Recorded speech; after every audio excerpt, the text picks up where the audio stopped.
Greetings, my fellow gamers. It is I, Wraith King. My phone did something really stupid. I hate this phone so much with every fiber of my being. I cannot stand it. I really do not like this phone. I just hate using mobile devices. Not only do I hate this stupid phone, I'm gonna stop complaining. Later. I recorded an entire video already reviewing this character, everything, and then it just decides to say, you know what, I am full on space, I'm going to corrupt this file, and the whole video just doesn't exist now. I'm not going to notify you that space is full, no! I hate this phone, man. Okay, I'm going to stop getting angry. Oh, man, I'm telling you guys, 보여주죠. 가장 아름다운 물의 춤을. Alright, now first of all, I honestly really was considering not reviewing this character. Because I really just did not care when I heard that she was added to the Korean version of the game. But after I did a little bit more research, I started to think, hey, maybe they changed a little something. Then I came back and then read that, hey, she actually does have a few different things. Just a couple. Like she's been Mythic Awakened. But nothing else has really been changed with her. She has a new outfit for her Mythic Awakened form. But that's pretty much it as far as looks are concerned. There might be something different mechanically. And I can show you guys her animations again just in case you do not believe me. But I'm telling you, nothing has changed. I'm telling you. Future me, take it away with the skills. Maybe something is a little different here. Okay, right away I'm seeing that she is way better than she is on the global version, but just good enough so she won't get completely annihilated in the Korean version. So, okay, what her passive does is she has a Void Shield for 7 times and Camouflage 7 turns. This is applied to herself. Amplifies allies' magic damage by 80%. All allies immune to formation changes. Awakened exclusive item, third option, every 2 times basic attack is used. She reduces turn buff by 1.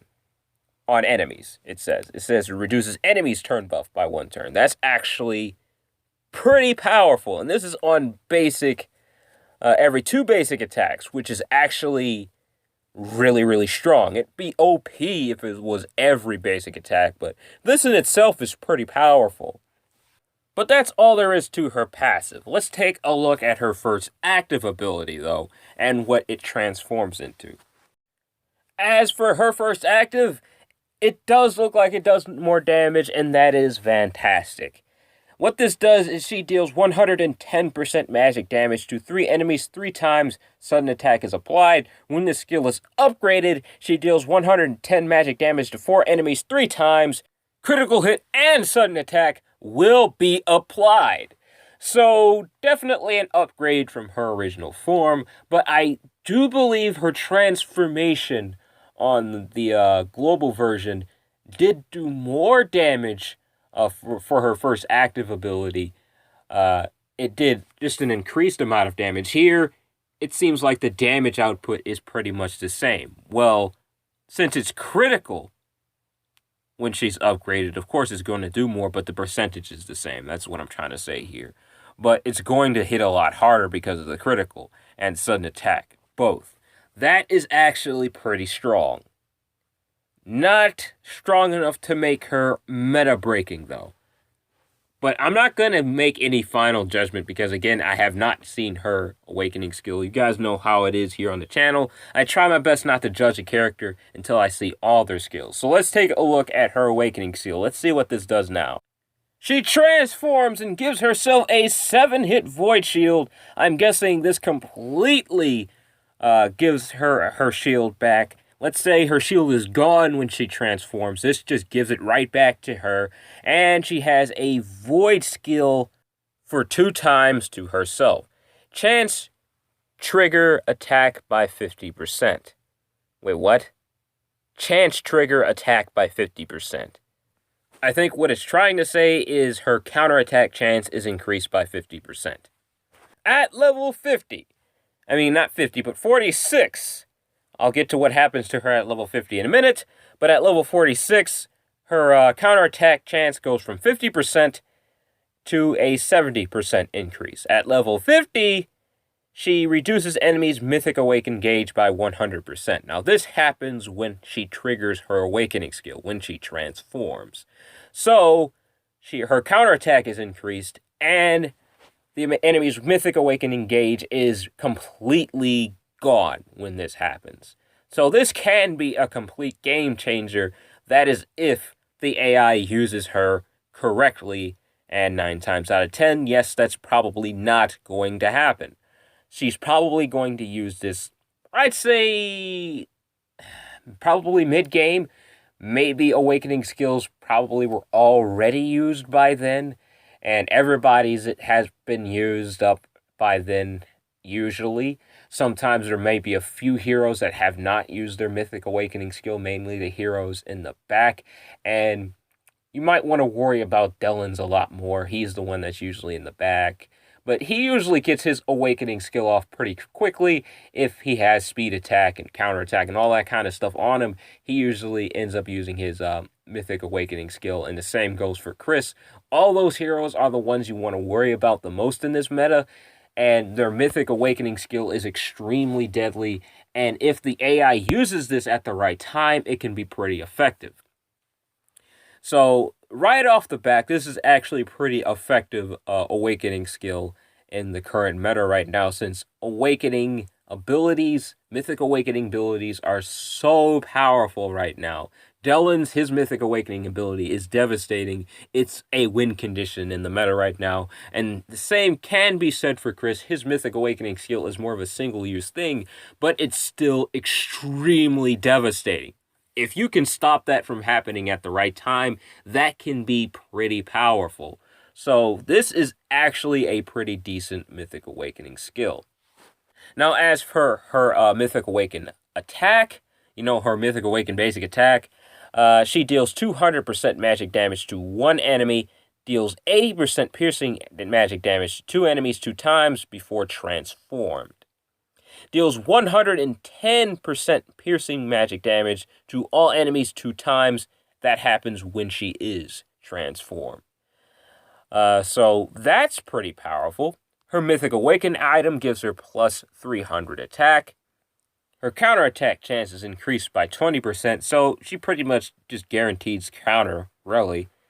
And she attacks twice with every basic attack. So she pretty much just procs her passive ability with every basic attack with her Mythic Awaken item. So that is powerful right there. That's a very, very powerful effect to have on her. Now, overall, I think I'm probably just going to give you guys my opinion at the end of the video. So we're just going to go straight to the animations right now. So stay tuned for my overall opinion on her. Alright, let's take a look at her animations. Now, this is different, though.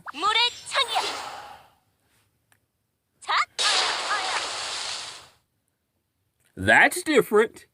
That's different, which is pretty great. I'm happy about that. What about the rest of her abilities?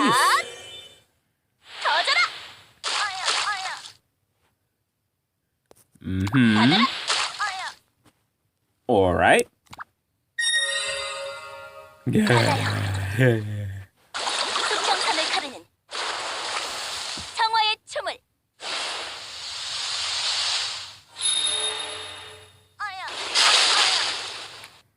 Her animations are pretty cool, though. I'm not gonna lie. Ooh.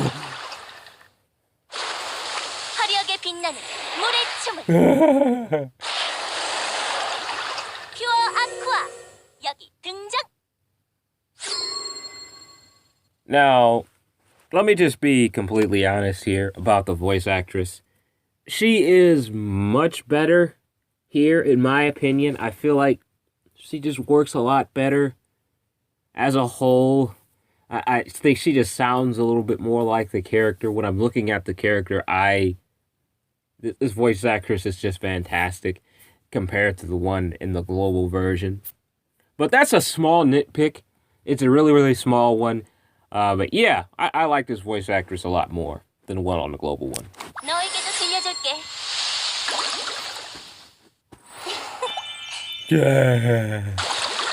가장 빛나는 바다의 울림을.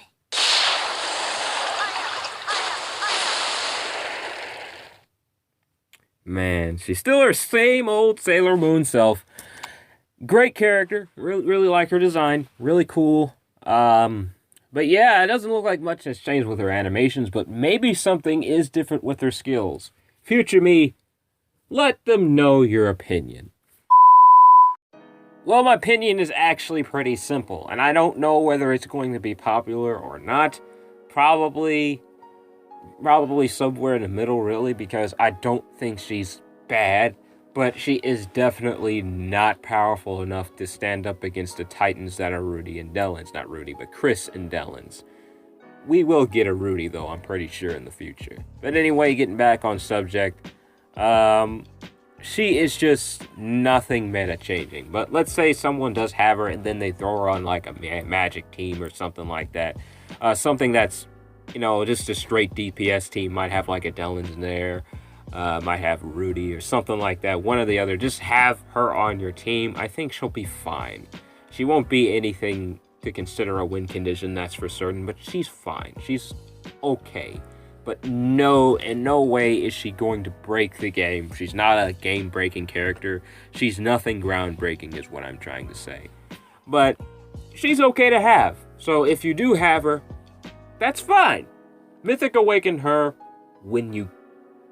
Not as soon as possible, but maybe after you've Mythic Awakened the more powerful characters like Rudy, Chris, and Thrud, and characters like that, after you've actually dealt with them, then worry about her maybe as a last resort. But anyway, that is my opinion on the new character. I think she's okay. She's nothing great, but what do you guys think about her? Do you think she's a great hero? Do you have her on your team? What kind of builds are you guys working with? Let me know. I'd love to know what you guys think about her too. But anyways, that is all the time I have left. Before I go, there are a few things I want to tell you guys about what to expect this week. I am working on a Mortal Kombat 11 video. Apparently the crypt is not what we thought it was.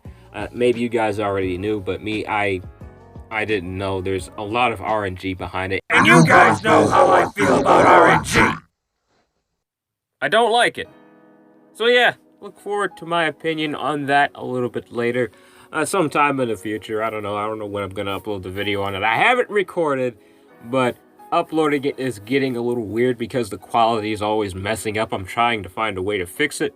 But yeah, I'm definitely going to show you guys my overall opinion on the crypt sometime in the future. Most likely this week, since I do have it all planned out. I know what to do. And I'm thinking about maybe talking about a few things Warframe related. So there are a couple things you will expect this week. But anyways, that is all the time I've left for this video, my fellow gamers. I hope you enjoyed it. If you did, remember to leave a like, comment, and please do subscribe for more. Tell your friends because I am going to do a ton of different stuff on this channel. I'm sure you guys are going to enjoy it. But until then, my fellow gamers, take it easy for me. And please do have a blessed day. Bye.